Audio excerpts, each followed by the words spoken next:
இந்த மாதிரிலாம் பெண்கள்லாம் இருக்கக்கூடாது, வீட்டில் தான் இருக்கணும் அப்படின்னு நினைச்சாங்க. அவங்க ஊர் மக்களும் நினைச்சாங்க, அவங்க வீட்டில் உள்ளவங்களும் நினைச்சாங்க. ஆனா அதையும் தாண்டி அவங்க வந்து படிச்சாங்க. அவங்க ஊர்லயே அவங்க தான் முதல்ல படிச்சதான். அவங்க தான் வேலைக்கும் போனதான். அவங்களுக்கு வந்து எத்தனை வயசுல திருமணம் ஆனிச்சுன்னு பாத்தீங்கன்னா, அவங்களுக்கு 9 வயசுல கல்யாணம் ஆனிச்சான். அவங்க கணவர் பேர் வந்து ஜோதிராய் புலேவா. அவங்க வந்து அவங்களுக்கு அப்ப 13 வயசா. யாருக்காச்சும் இப்ப 9, 13 வயசுல யாருக்காச்சும் இப்ப திருமணம் ஆகுது யாராச்சும் பாத்துருக்கீங்களா?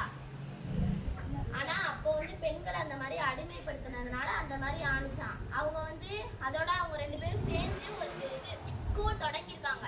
அது யார் படிக்கிற ஸ்கூல்னு பாத்தீங்கன்னா பெண்கள் படிக்கிற ஸ்கூல். பெண்களுக்கான உரிமை, அது எல்லாரும் படிச்சு வேலைக்கு போகணும், பெண்கள் இந்த மாதிரி இருக்கக்கூடாது அப்படின்னு அவங்க நினைச்சு அவங்க முதல்ல ஸ்கூல் ஒன்று தொடங்கினாங்க. அவங்களும் அவங்க கணவரும் சேர்ந்து அந்த ஸ்கூல்ல வந்து பெண்கள் தினைக்கும் அவங்க வந்து போக்குல பழைய சாரி கட்டிட்டு போவாங்களாம். ஆனா ஸ்கூல்ல போய் புது சாரி மாட்டிப்பாங்க. யாருக்காச்சும் யாரு காரணம் தெரியுமா? ஏன்னா அந்த ஊர் மக்கள்லாம் அவங்கள வந்து போக்குல சேரை தூக்கி அடிக்கிறதும் அப்புறம் இந்த மலத்தை தூக்கி அடிக்கிறதுமாவே இருந்துச்சான். அதனால அவங்க போக்குல பழைய சாரி கட்டிட்டு போயிட்டு அங்க போய் புது சாரி கட்டிப்பாங்களாம். இவங்களுக்கு வந்து சமூக மாற்றத்திற்கான விதை அவங்களே விதைச்சிருக்காங்க. எல்லா பெண்களும் படிக்கணும் அப்படின்றதுக்காண்டி. அதுக்கப்புறம் அவங்க வந்து